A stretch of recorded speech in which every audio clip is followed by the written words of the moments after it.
इस वीडियो में दोस्तों हम करने वाले हैं बायोलॉजिकल क्लासिफिकेशन। आप चाहो तो इस वीडियो को लाइक भी कर सकते हो। सबसे पहले हम बात करने वाले हैं अर्लीस्ट क्लासिफिकेशन किसने दिया था? एरिस्टोटल अंकल ने दिया था। उन्होंने क्या किया था? टोटल ऑर्गेनिज्म को प्लांट्स में और एनिमल्स में डिवाइड कर दिया था। अब प्लांट्स क्या है? प्लांट्स भी तीन टाइप के, एक ट्री हो गए सबसे बड़े वाले, फिर उससे छोटे वाले श्रब हो गए और सबसे छोटे वाले हर्ब हो गए। और एनिमल्स को उन्होंने दो पार्ट में डिवाइड किया, इनायमा यानी जिनके पास क्या है? रेड ब्लड प्रेजेंट है, और अनायमा यानी जिनके पास रेड ब्लड जो है वो अब्सेंट है। अब क्लासिफिकेशंस की बात करें फर्दर, है ना, वो अर्लीस्ट था, उसके बाद मॉडिफिकेशंस हुई, जैसे कि two kingdom classification, three kingdom, four kingdom, five kingdom, six kingdom. Two kingdom दिया लिनियस ने, थ्री किंगडम हैकल ने, फोर किंगडम कोपलैंड ने, फाइव किंगडम विटेकर ने और सिक्स किंगडम कार्ल वीज ने। अब आपको लिनियस हर हाल में याद होना चाहिए, आर.एच. विटेकर याद होना चाहिए, कार्ल वीज याद होना चाहिए। ये दो आप भूल भी जाओ तो कोई दिक्कत वाली बात नहीं है। अब कौन सा किस में आया था? देखो, टू किंगडम वाले में देखो प्लांट और एनिमल तो सब में रहेंगे, plant animal, plant animal, plant animal, plant animal, plant animal, ये सब में रहेंगे। अब थ्री किंगडम में प्लांट एनिमल के अलावा प्रोटिस्टा नया आ गया था, फोर किंगडम में मोनेरा नया आ गया था, फाइव किंगडम में फंजाई नया आ गया था, और सिक्स किंगडम में क्या हुआ था? सिक्स किंगडम में क्या हुआ था? सिक्स किंगडम में जो ये अपने थे कौन से थे? मोनेरा जो थे उसको दो में डिवाइड कर दिया था, एक यू बैक्टीरिया, एक आर्की बैक्टीरिया में। बाकी ये क्या है? प्रोटिस्टा और फंजाई अपने यू के यू हैं। नेक्स्ट हम बात करने वाले हैं प्रॉब्लम्स विद अर्ली क्लासिफिकेशन, मतलब जो अर्ली क्लासिफिकेशन थी जैसे कि टू किंगडम, थ्री किंगडम, है ना, उसमें दिक्कतें क्या थी? दिक्कतें सिंपल सी थी, आपने सिर्फ दो चीजों में डिवाइड कर दिया कि हाँ भाई प्लांट होते हैं और एनिमल होते हैं, कि जिनके पास क्या बोला गया कि जिनके पास सेल वॉल प्रेजेंट है वो अपने आ जाएंगे किसमें? प्लांट में, और जिसमें एब्सेंट है वो एनिमल्स में। अब इससे दिक्कतें क्या हो गई? देखो, बैक्टीरिया के पास भी सेल वॉल है, ठीक है, और जिम्नोस्पर्म के पास भी सेल वॉल है, और बैक्टीरिया और जिम्नो को हमने किस में रख दिया? प्लांट में रख दिया, तो ये बहुत ही गड़बड़ वाली बात होगी ना। बैक्टीरिया तो बिल्कुल ही अलग है, वो की क्या है? एक प्रोकैरियोट है, जिम्नोस्पर्म एक यूकैरियोट है, ये गड़बड़ होगी, ठीक है। और क्या है? हमने देखो फंजाई में भी सेल वॉल होती है, प्लांट में भी सेल वॉल होती है, दोनों को हमने किस में रख दिया? प्लांट में रख दिया, तो गड़बड़ वाली बात होगी।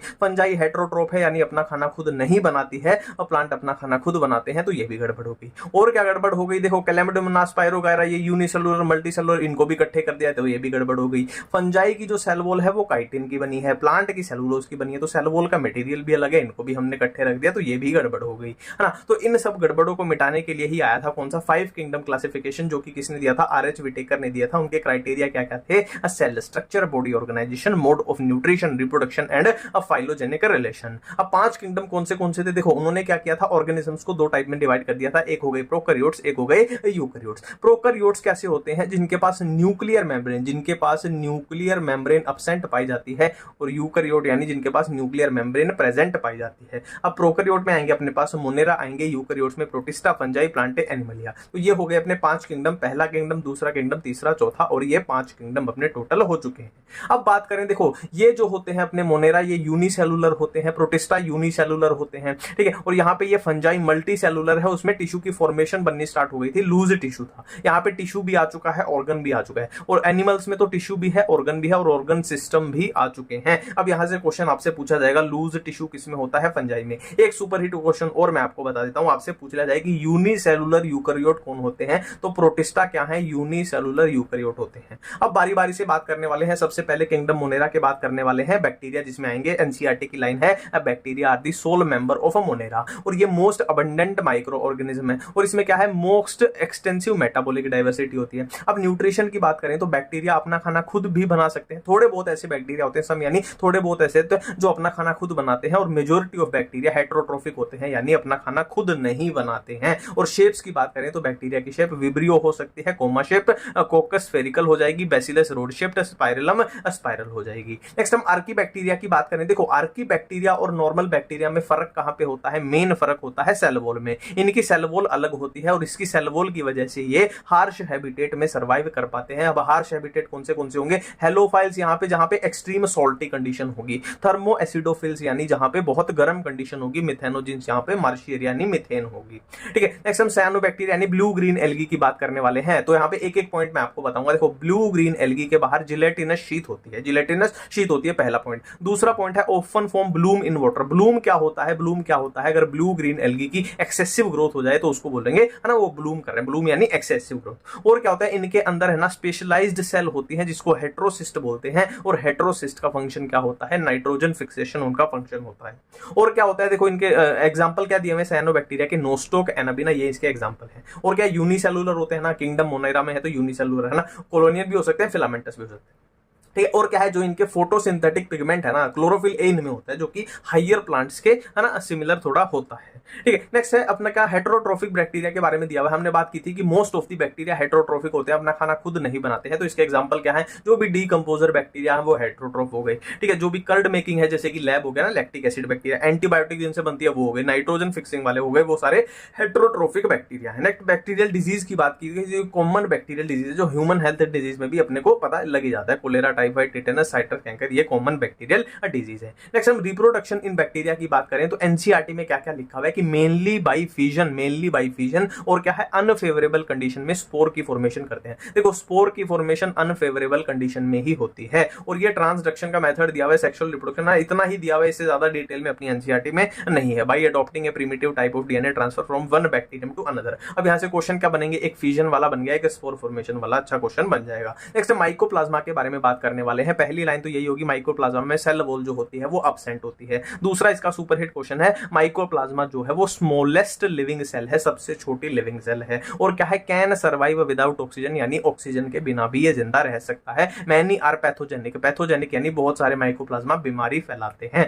नेक्स्ट हम प्रोटिस्टा की बात करने वाले हैं। प्रोटिस्टा के बारे में मैंने आपको ऑलरेडी बताया था कि ये यूनिसेलुलर होते हैं और यूकैरियोट्स होते हैं। अब प्रोटिस्टा में अपने को पढ़ना क्या क्या है, क्राइसोफाइट्स पढ़ने हैं, डाइनोफ्लैजिलेट पढ़ने हैं, यूग्लिनोइड पढ़ने हैं, स्लाइम बाउल पढ़ने हैं, और अब प्रोटोजोन पढ़ने हैं। ठीक है। अब क्राइसोफाइट्स की बात करें तो इसमें क्या क्या आ जाएंगे, अपने डाई एटम्स आएंगे और गोल्डन अलगिया डेस्मिड्स आ जाएंगे। ठीक है। अब यहाँ पे मैंने ट्रिक भी आपको बताई गई है, देखो इसकी सेल वॉल की कंफ्यूजन होती है। अब ये है एटम, तो एटम वाले चैप्टर में केमिस्ट्री फिजिक्स में हम पढ़ते हैं, तो एटम वाले चैप्टर में हम क्या पढ़ते हैं, है ना, शेल पढ़ते हैं, सब शेल पढ़ते हैं, तो शेल आधे अंचे। अब शेल से अपने को याद आएगा कि इसकी सेल वॉल कैसी होती है, इसकी सेल वॉल कैसी होती है, ये यहाँ पे लिखा हुआ है, ओवरलैपिंग शेल की फॉर्मेशन है ना, form overlapping shell which fit together as in soap box. और क्या क्वेश्चन यहाँ पे बनेंगे, है ना, और यहाँ पे क्वेश्चन बनेंगे, float passively in water current plankton, मतलब वाटर करंट यानी पानी के बहाव के थ्रू वो बह रहे हैं। और यहाँ पे जो सबसे सुपरहिट क्वेश्चन इसका बनता है वो ये बनता है कि इनकी सेल वॉल के अंदर क्या होती है, सिलिका होती है। अब इनकी जब डेथ होती जाएगी तो ये समुद्र के नीचे बैठते जाएंगे, तो सिलिका भी समुद्र के नीचे क्या है, जमा होती जाएगी, तो उसको डाइएटमेशियस अर्थ बोला जाता है। और सिलिका की वजह से ही इनका यूज होता है पॉलिशिंग में, फिल्ट्रेशन ऑफ ऑयल सिरप में। ठीक है। और इनको क्या है, चीफ प्रोड्यूसर ऑफ ओशियन बोला जाता है। इसकी भी ट्रिक है, देखो C4 क्या है, क्राइसोफाइट्स, C4 क्या है, C4 क्या है, क्राइसोफाइट्स, और C4 क्या है, चीफ प्रोड्यूसर। नेक्स्ट हम बात करते हैं डाइनोफ्लैजिलेट की। नाम में आ रहा है डाई, मतलब नाम में ही आ रहा है डाई मतलब दो, फ्लैजिलेट मतलब फ्लैजिला, मतलब इनमें दो फ्लैजिला प्रेजेंट होती हैं। ठीक है। और यहाँ पे एक सेल वॉल का क्वेश्चन बनेगा कि इनकी सेल वॉल में हैज स्टिफ सेलुलोज प्लेट। इसको कैसे ट्रिक से करें, इसको कैसे ट्रिक से करें, देखो यहाँ पे आ रहा है, यहाँ पे, अरे यार सेलेक्ट हो जा दूसरा रंग, बेटा रुक जाओ, हो गया बन की बात। देखो यहां पे आ रहा है लेट्स यानी प्लेट्स, तो स्टिफ सेलुलोज प्लेट अपने को याद आ जाएगा। ठीक है। अब इनमें दो फ्लैजिला होती हैं, एक लॉन्गिट्यूडनल होती है, एक ट्रांसवर्स होती है। और रेड टाइड क्या है, देखो इनका जो रंग है ना, डाइनोफ्लैजिलेट में पिगमेंट्स होते हैं, है ना, ड्यू टू पिगमेंट की वजह से इनका कलर जो है वो येलो, ग्रीन, ब्लू, रेड, है ना, अलग अलग तरीके का हो सकता है। तो ये रेड वाले हैं। इसका एग्जांपल दिया हुआ है गोनियोलेक्स। अगर ये समुद्र में रैपिड मल्टीप्लिकेशन कर जाए तो जाहिर सी बात है क्या है, समुद्र लाल लाल दिखाई पड़ने लगेगा, तो उसी को रेड टाइड बोलते हैं। और ये क्या करते हैं, टॉक्सिन रिलीज करते हैं। अब टॉक्सिन पानी में रिलीज होगा तो मरीन एनिमल्स जो हैं उनके लिए, है ना, खतरनाक है वो। ठीक है। नेक्स्ट हम यूग्लिनोइड्स की बात करने वाले हैं। तो यूग्लिनोइड्स में पहली बात तो फ्लैजिला वाली हो गई। फ्लैजिला वाली क्या है, इसमें दो फ्लैजिला प्रेजेंट होती है, एक शॉर्ट एक लॉन्ग, एक छोटी एक लंबी। ठीक है। एग्जांपल इसका यूग्लिनोइड के नाम से ही हो जाएगा, यूग्लिना हो जाएगा। ठीक है। और क्या है, इनमें फोटोसिंथेसिस का बड़ा अच्छा सिस्टम होता है। फोटोसिंथेसिस का अच्छा सिस्टम क्या है कि इनके पिगमेंट्स जो हैं, फोटोसिंथेटिक पिगमेंट्स जो हैं वो हायर प्लांट्स के थोड़े सिमिलर होते हैं। और क्या है, जब सनलाइट यानी धूप जब प्रेजेंट है तो फोटोसिंथेसिस कर लेंगे, धूप जब एब्सेंट है तो ये हेटेरोट्रोफिक यानी किसी और से खाना अपना ले लेंगे। और क्या है, इंस्टीड ऑफ सेल वॉल यानी सेल वॉल की जगह पे इनमें क्या प्रेजेंट होती है, पेलिकल प्रेजेंट होती है। और क्या है, P4 पेलिकल, P4 प्रोटीन यानी प्रोटीन रिच लेयर है जो इनकी बॉडी को क्या बना देती है, फ्लेक्सिबल नहीं फ्लेक्सिबल बेटा, फ्लेक्सिबल बना देती है। नेक्स्ट हम स्लाइम माउल्ड्स की बात करने वाले हैं। देखो स्लाइम माउल्ड में जो सुपरहिट क्वेश्चन वो यही है कि सूटेबल कंडीशन के अंदर ये प्लाज्मोडियम की फॉर्मेशन करते हैं और अनसूटेबल कंडीशन में ये स्पोर्स की फॉर्मेशन करते हैं। याद कुछ भी नहीं करना है, देखो स्पोर की फॉर्मेशन एक प्रोटेक्टिव स्ट्रक्चर है तो अनसूटेबल कंडीशन में ही होती है। अब प्रोटेक्टिव है तो इसके बाहर क्या है, वॉल्स, यानी है ना वॉल भी प्रेजेंट होगी, दीवारें भी एक्सट्रीमली रेजिस्टेंट है ना, प्रोटेक्टिव स्ट्रक्चर है, वही बात बोली गई है। डिस्पर्स बाय एयर करंट, यानी है ना हवा जिधर बहेगी उधर ये उड़ जाएगा। नेक्स्ट हम प्रोटोजोन की बात करने वाले हैं। प्रोटोजोन हेटेरोट्रोफिक होते हैं, यानी अपना खाना खुद नहीं बनाते हैं, इसीलिए इनको प्रिमिटिव रिलेटिव ऑफ एनिमल्स बोला जाता है। एनिमल्स भी अपना खाना खुद नहीं बनाते हैं ना, ये भी अपना खाना खुद नहीं बनाते हैं।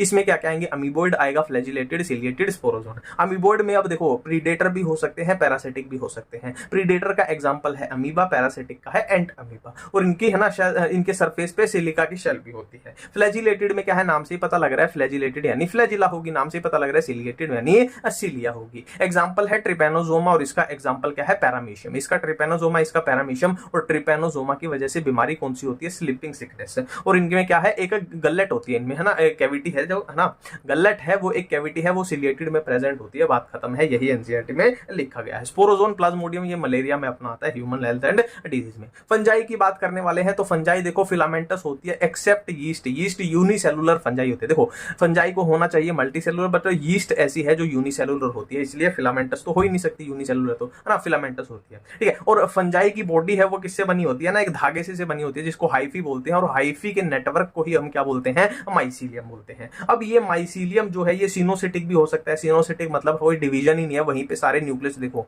सारे न्यूक्लियस ऐसे खुले में मैदान में तैर रहे हैं। और सेप्टेट यानी है ना ब्रांचिंग आ गई ना, ब्रांच हो गया, ये कैसा हो गया, ये कैसा हो गया, अनब्रांच हो गया, ये ब्रांच वाला हो गया ना, ब्रांच वाला, एक न्यूक्लियस और ब्रांच हो गया, ठीक है। अब अपने को देखो ये कॉमन से टर्म है, प्लाज्मोगैमी क्या नहीं, प्रोटोप्लास्ट का क्या हो गया, फ्यूजन होगा, उसको प्लाज्मोगैमी बोलेंगे। करियो यानी न्यूक्लियस हो गया, गैमी मतलब fusion of two nucleus. Di मतलब क्या होता है, दो होता है, करियोन मतलब न्यूक्लियस मतलब ऐसी सेल जिसमें दो न्यूक्लियस पाए जाए। डाइकरियोन फेज मतलब है ना क्या है, फेज ऑफ डाइकरियोन। एक बार इसको खिचड़ी को साफ करते हैं। देखो डाई मतलब क्या होता है, दो, करियोन मतलब न्यूक्लियस मतलब ऐसी सेल जिसमें एक टाइम पे दो न्यूक्लियस पाए जाएंगे, और ये फेज है, ये डाइकरियोन वाला फेज जहां पाया जाएगा उसको डाइकरियो फेज बोलते हैं, ठीक है। अब एक याद रखना, अब डाइकरियोन फेज कहां पे दिखाई देता है, एनसीईआरटी में लिखा हुआ है एस्कोमाइसिटीज में एंड बेसिडियोमाइसिटीज में। अब अपने को फंजाई यहाँ पे चार टाइप की पढ़नी है, एक फाइकोमाइसिटीज पढ़नी है, एक एस्कोमाइसिटीज पढ़नी है, एक बेसिडियोमाइसिटीज, एक ड्यूटेरोमाइसिटीज। अब सबसे पहला क्वेश्चन माइसीलियम का आएगा कि किसमें सिनोसिटिक है, ब्रांच है, किसमें कैसा है। तो खाली फाइकोमाइसिटीज में एसेप्टेट एंड सिनोसिटिक है, एसेप्टेट एंड सिनोसिटिक कैसा,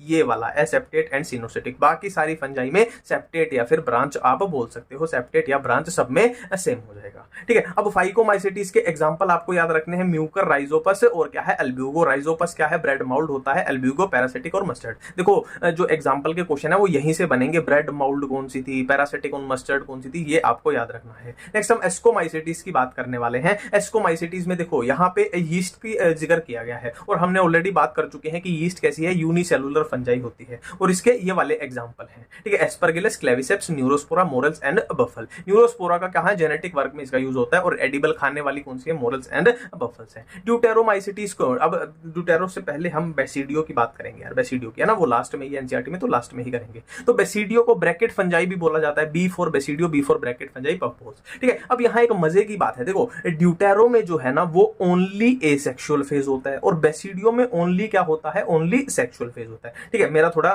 ध्यान रखना इस बात का, ट्रिक है, एक तरीके से ट्रिक ही मान लो। इसमें क्या है, सेक्सुअल नहीं पाया जाएगा, इसमें एसेक्सुअल नहीं पाया जाएगा, ठीक है, ये बात अपने को ध्यान हो गई। और इसमें सेक्सुअल ही नहीं पाया जा रहा, इसीलिए इसको इम्परफेक्ट फंजाई बोलते हैं, कि वही सेक्सुअल रिप्रोडक्शन ही नहीं है उसमें, एसेक्सुअल सिर्फ अब पाया जा रहा है, ठीक है। और ड्यूटेरो के एग्जांपल कलेक्टोट्राइकम, अल्टरनेरिया, ट्राइकोडर्मा। बेसिडियो में मैंने बोला एसेक्सुअल स्पोर जनरली अब्सेंट है ना, ये एसेक्सुअल अब्सेंट, और सेक्स ऑर्गन अब्सेंट है, बस सेक्सुअल रिप्रोडक्शन अब्सेंट नहीं है, थोड़ा ध्यान रखना, ठीक है। एग्जांपल क्या है, agaricus, Ustilago, Puccinia. Agaricus mushroom, Ustilago smut है ना, स्मट फंजाई, और पक्सिनिया कौन सी है, रस्ट वाली हो गई। अब स्पोर्स की कंफ्यूजन, जितने भी अपने स्पोर्स हैं उनकी ये कंफ्यूजन है, इसको देखने से बजाय यहाँ ना आपको कुछ भी समझ नहीं आएगा, आप सिंपल यूट्यूब पे लिखना fungi spores, fungi spore trick, खाली ये लिख देना, fungi spore trick, by KV education लिख देना, खाली ये लिख देना फंजाई स्पोर ट्रिक। गारंटी दे रहा हूं 1.5 मिनट में ये फंजाई के जितने भी स्पोर हैं सारी कंफ्यूजन आपके माइंड में अब फिट हो जाएगी, है ना। ये भी वहीं पे कराया मैंने, एक्सोजिनस, एंडोजिनस, सारे स्पोर्स आपके माइंड में फिट हो जाएंगे, एक ही ट्रिक से मैंने कराए हैं। नेक्स्ट अपना टॉपिक है वायरस। देखो वायरस तो आपको पता ही है कि है ना, अपने होस्ट से बाहर है तो डेड है, और होस्ट के अंदर आ गया तो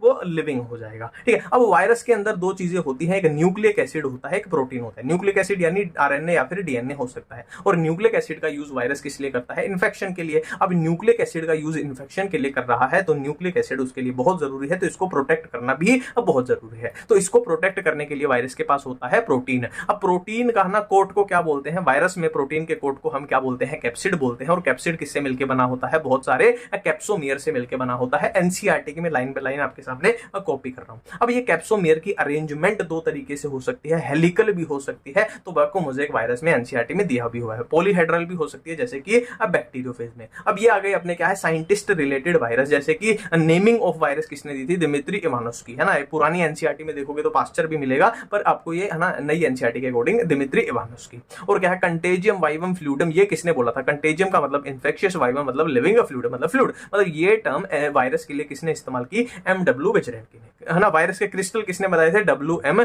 स्टेनले ने बनाए थे। इसकी थोड़ी सी ट्रिक भी बता देता हूं आपको, अगर भूल जाए। देखो, स्काई मतलब क्या होता है? आसमान, तो आसमान पे लिख देना है, नाम लिख देना है ना। किसी चाहने वाले का नाम नहीं, वायरस का नाम लिख देना है आसमान पे, अब बात खत्म है। और देखो इसमें आ रहा है STA, एक बार इसको जूम करते हैं, STA, और क्रिस्टल में भी आ रहा है STA, तो यहां से ये मैच हो जाएगा। थोड़ा ये ऑटोमेटिक आपका इधर से थोड़ा बना लेना, ठीक है। अब देखो, ऐसे वायरस, प्लांट वायरस यानी ऐसे वायरस जो प्लांट को इन्फेक्ट करते हैं, वो जनरली कैसे होते हैं? सिंगल स्टैंडर्ड आरएनए वाले होते हैं। और जो एनिमल्स को इन्फेक्ट करते हैं वो डबल स्टैंडर्ड डीएनए या फिर सिंगल स्टैंडर्ड या फिर डबल स्टैंडर्ड आरएनए वाले हो सकते हैं। और बैक्टीरियोफेज जो होते हैं, बैक्टीरियोफेज यानी ऐसे वायरस जो बैक्टीरिया को इन्फेक्ट करते हैं, वो डबल स्टैंडर्ड डीएनए वाले होते हैं। अब देखो, वायरस के रिलेटेड ही तीन कंफ्यूजन अपने पास आती है। देखो, एक तो वायरस ही हो गया अपना, है ना, और क्या है? एक वायरोइड्स, एक प्रायोइड्स। अब यहाँ मजे की बात क्या है? मजे की बात क्या है? वायरस के अंदर न्यूक्लिक एसिड यानी आरएनए या डीएनए और प्रोटीन भी होता है। न्यूक्लिक एसिड प्लस प्रोटीन दोनों चीजें प्रेजेंट है। अब इनमें एक एक होती है। अब एक एक कैसे होती है? देखो, P4 प्रायोन्स, P4 प्रोटीन, मतलब इसमें ओनली प्रोटीन होता है और इसमें ओनली न्यूक्लिक एसिड हो जाएगा, ठीक है। अब इनसे होने वाली कुछ बीमारियां भी दी हुई है, कुछ साइंटिस्ट भी दिए हैं। जैसे वायरोइड्स की बात करें तो वायरोइड्स क्या क्या है? ओनली न्यूक्लिक एसिड होता है, ये बात ऑलरेडी हम यहाँ पे कर चुके हैं। और इसकी डिस्कवरी किसने की थी? T.O. डाइनर ने की थी। और यह डिजीज कौन सी है? पोटैटो स्पिंडल ट्यूबर डिजीज ये कॉज करता है, ठीक है। और लो मॉलिक्यूलर वेट आरएनए, मतलब देखो इसमें ओनली न्यूक्लिक एसिड है। न्यूक्लिक एसिड में भी क्या है अपने पास? डीएनए हो सकता है या फिर आरएनए, बट यहाँ पे आपको याद रखना है इसमें सिर्फ आरएनए ही होता है, तो इसमें आरएनए है, ठीक है। और प्रायोन्स की डिजीज की बात करें तो प्रायोन्स की कौन सी डिजीज है? एक कैटल की डिजीज है, एक ह्यूमन की डिजीज है। अब चाहे कैटल की डिजीज है चाहे ह्यूमन की डिजीज है, जिस भी प्रायोन की वजह से होती है ना, वो दोनों आपस में एनालोगस वेरिएंट है। तो कैटल की डिजीज कौन सी है? Bovine स्पंजिफॉर्म encephalopathy. और ह्यूमंस वाली कौन सी है? CR जैकब डिजीज, ठीक है। लास्ट टॉपिक है अपना इस चैप्टर का, क्या है? लाइकन है। लाइकन क्या होता है आपको पता ही है। लाइकन गठबंधन है किसके बीच का? एल्गी के बीच का और फंजाई के बीच का। अब एल्गी अपना खाना खुद बनाएगी, फंजाई क्या है? हेट्रोट्रोफिक होती है, अपना खाना खुद नहीं बनाएगी। तो जाहिर सी बात है ये खाना बनाएगी तो ये फंजाई को गिफ्ट में क्या देगी? फूड देगी। और फूड ये फंजाई भी तो कुछ देगी एल्गी को, गठबंधन है ना, दोनों का फायदा होना चाहिए। शेल्टर देगी, मिनरल्स देगी, वाटर देगी। और क्या है? लाइकन पोल्यूशन इंडिकेटर होता है, मतलब जिस एरिया में क्या है पोल्यूशन बहुत कम पाया जाएगा वहां पे लाइकन अच्छी खासी पाई जाएगी। पोल्यूशन ज्यादा होगा तो लाइकन जो है वो नहीं पाई जाएगी, ठीक है। तो ये चैप्टर भी हमने अपना निपटा दिया है। इमोजी थोड़े ढंग की बनाता हूं, लीजिए, ठीक है। Thank you.